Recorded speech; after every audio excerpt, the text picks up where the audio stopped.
Have you ever looked back at a relationship and thought, how did I not see that coming? Maybe you've dated the same type of person over and over. Different face, different name, but somehow the same story, the same arguments, the same heartbreak, the same moment where you're sitting alone wondering what went wrong. And the worst part isn't the pain. The worst part is the pattern. Because patterns mean it wasn't just bad luck. Patterns mean something deeper is going on. Today we're going to talk about what that something is. Because the reason you keep falling for the wrong people has very little to do with your taste and almost everything to do with your brain.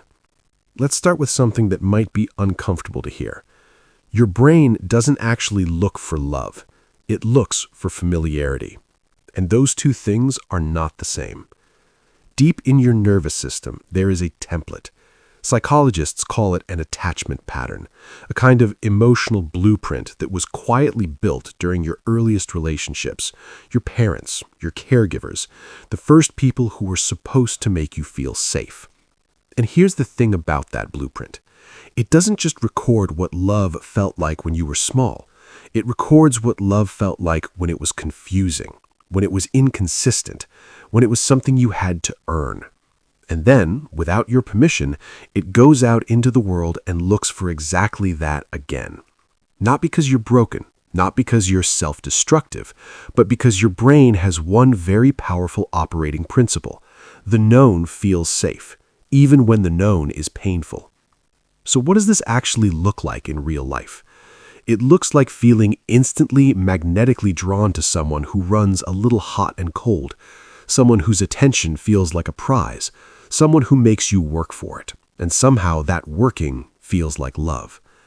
It looks like meeting someone kind, stable, and genuinely available, and feeling nothing. Or worse, feeling bored, feeling like something is missing. And here's the painful truth underneath that. For many people, calm feels unfamiliar, and unfamiliar feels wrong. So the nervous system quietly pushes away the very thing it needs and chases the thing it already knows. Psychologists call this repetition compulsion, the unconscious drive to recreate unresolved emotional dynamics from the past, not to suffer, but to try to finally resolve them, to finally win the love that once felt just out of reach. It's your inner child, still trying to fix something that was never yours to fix. Now let's talk about the chemical side of this, because your brain isn't just emotionally wired for the wrong people. It can become literally addicted to them. When a relationship is unpredictable, when someone is warm one day and distant the next, your brain enters a cycle of anxiety and relief. Anxiety when they pull away, relief when they come back. And that relief, it triggers a rush of dopamine, the same neurochemical behind gambling, behind social media, behind every other thing we know is bad for us but cannot stop reaching for. This is why on-again, off-again relationships are so devastating and so hard to leave.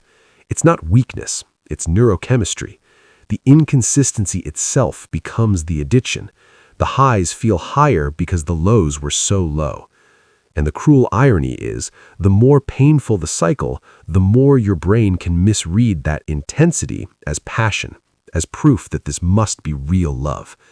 Because nothing in your calm, stable relationships ever felt this alive. But alive and healthy are not the same thing. There's another pattern worth naming, and it's one that almost nobody talks about. The way we choose partners is often shaped not just by who hurt us, but by the roles we learned to play.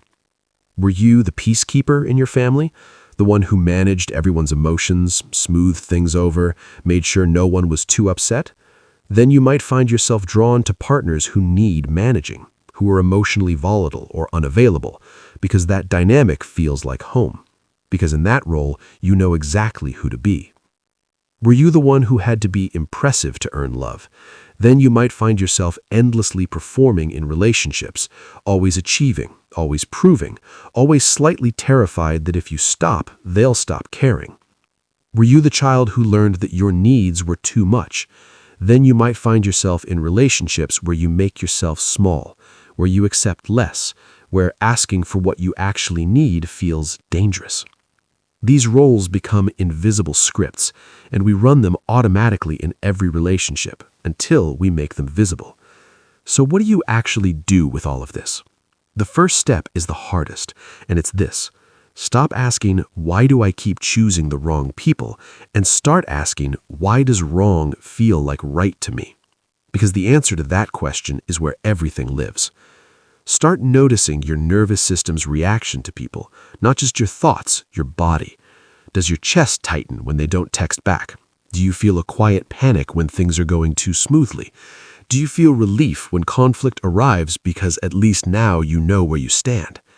Your body keeps score of these patterns long before your mind catches up.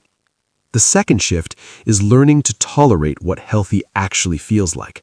And this takes time, because if you've spent years mistaking anxiety for attraction, calm is going to feel underwhelming at first, boring even. That discomfort is not a signal that the relationship is wrong. It's a signal that your nervous system is unfamiliar with safety. Sit in it. Don't run. And the third, and maybe most important, is this. You cannot heal an attachment wound in isolation. You heal it in relationship, in friendships, in therapy, in the slow, patient experience of being known by someone and not abandoned, of needing something and actually receiving it. Every time that happens, every time safety shows up where you expected chaos, your brain quietly rewrites the blueprint. You are not cursed. You are not broken. You are not someone who is simply bad at relationships. You are someone whose nervous system learned to love in a particular way, in conditions that were never ideal, and has been faithfully following that map ever since. But maps can be redrawn. The fact that you're asking this question, the fact that you're looking at the pattern instead of just living inside it, that is not a small thing. That is the beginning of everything.